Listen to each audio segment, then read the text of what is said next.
Good morning, friends. Welcome back to Astrology Today and Tarot. My name is Mel Rose. This is the Tarot portion and the second half of my daily astrology vlog, which you can check out on the other channel, Astrology Today with Mel Rose.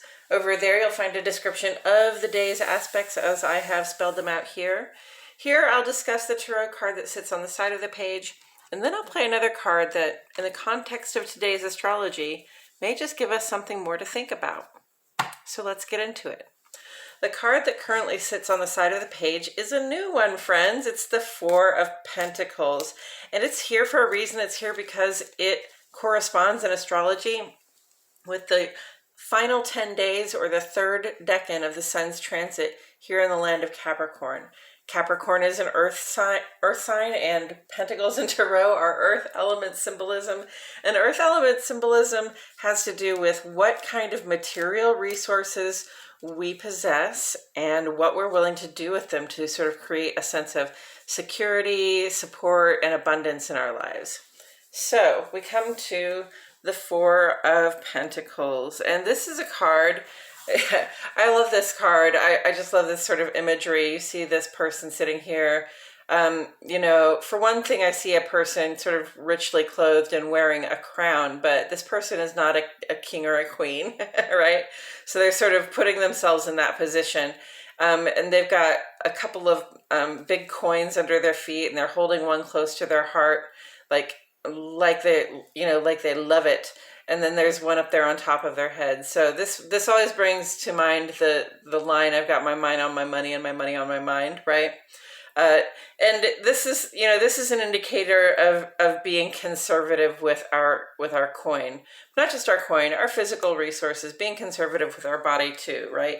So conservation is a theme here, security, a desire for security, a desire to be frugal.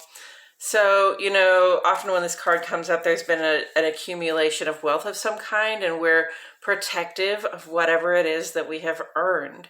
And that makes sense. Being conservative is good for our sense of stability, our sense of safety, even our sense of being successful. But we have to remember, this comes with the warning to remember not to be stingy with your resources. If you know that there's somebody in need and you can possibly help them, it's probably a good idea to go ahead and try to do that. So, with that said, I'm going to turn this card over. Oh, we got the Queen of Swords. I like the Queen of Swords. She's one of my favorite people. Well, I love all the queens. So, but the Queen of Swords especially, swords is air element. It's about our mental, our rational faculties. It's about the thoughts we have, the plans we make, the way we communicate with other people.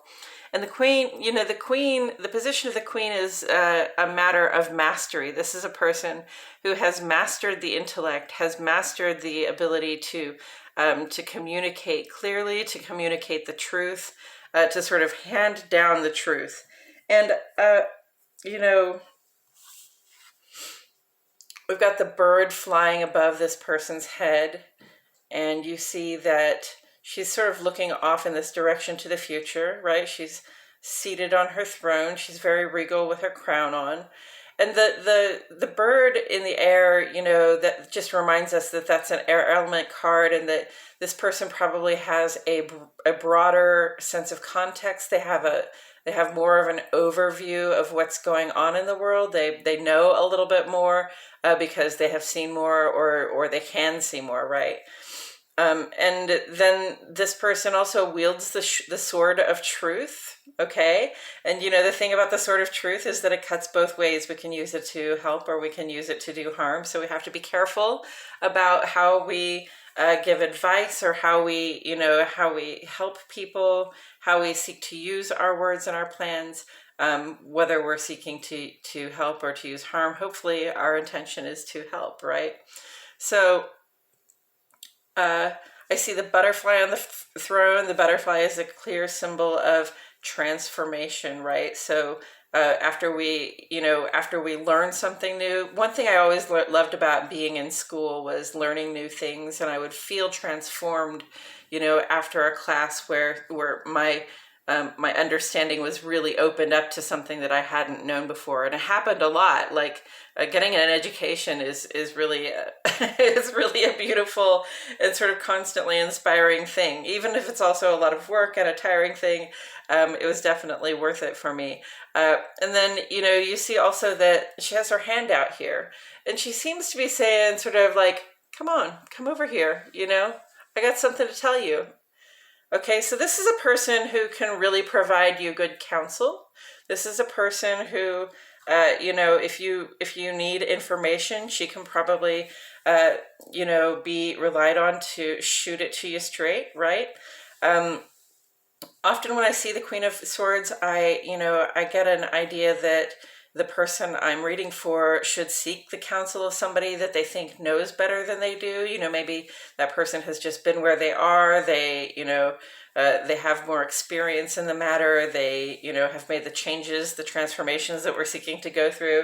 And so, it's good to go to a person like that and say, please, this is what I'm thinking of doing. Can you tell me anything that I might not know yet? And the Queen of Swords is happy to help, especially, to people who come correctly. Okay, so this is not a person who's going to brook foolish behavior, who's not going to put up with not being listened to or heeded. Okay, when you need information, when you go to somebody because you need advice about the path forward, go respectfully. Be clear about what your intentions are.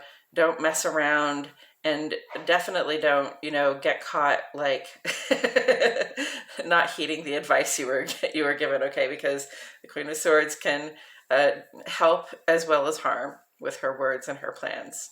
Just to be clear on that.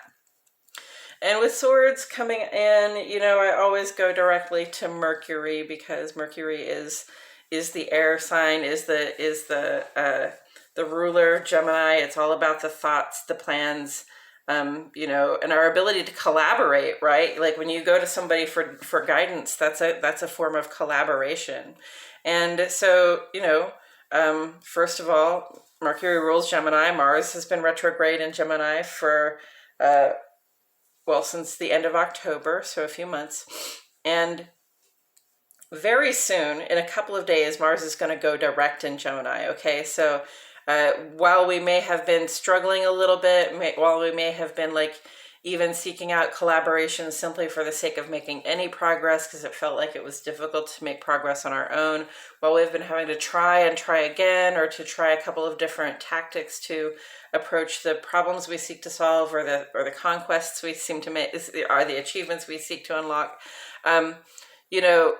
Mars is going to go direct on the 12th, and that gives me very Queen of Swords vibes, just because the Queen of Swords is very direct, is going to tell you directly what it is that you need to, what she thinks that you need to hear, right?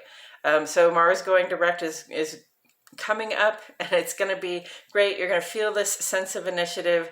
Don't forget, though, that Mars is still in Gemini, okay? We still want to collaborate. We still want to receive good counsel. We still want to work respectfully with other people, and acknowledge and include them in their strengths and abilities, okay? And then Mercury is over here in Capricorn. Okay, so it's very much about the thoughts and plans and communications we make in terms of the business that we seek to do, in terms of our public roles in life, our jobs, and also in our social and civic lives. So, we want to make pragmatic approaches to new starts in our lives. That's what the Capricorn is about. It's about initiating work towards security. And, Mercury has been retrograde. It will be direct again on the 18th, so another week or so of that. So, we're very much in review of our capacity to plan, okay? We're very much in review of our capacity to initiate. And when Mercury goes direct in another week and a day, It'll still be in Capricorn for a while. And so whatever it is that we're reflecting on, whatever it is that we're trying to plan, and we're not having a lot of initiative with it right now, or we're not seeing a lot of things get rolling forward right now, they're going to start rolling forward after the 18th of this month. Okay. So it pays, even if you don't feel like you're going anywhere yet, to be reflecting on your plan and how it is that you think you're going to move forward. And taking this together with the Four of Pentacles. Well, you can always pay for good guidance, and a lot of people do.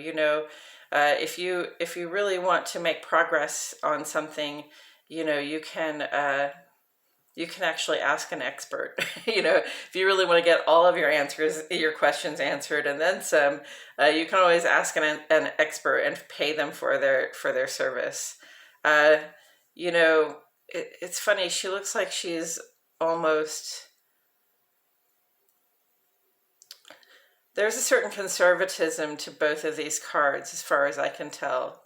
This looks like holding up the sword of truth, but it also looks like a little bit guarded, right? Like that sword of truth is going to stand between you and this person. And in this picture, this person is definitely guarded. They're guarding their money, but they're also sort of guarded against outside influences that might cause them to spend their money, right? Or they're guarding their health, but they're also, putting a buffer between themselves and the outside world so that they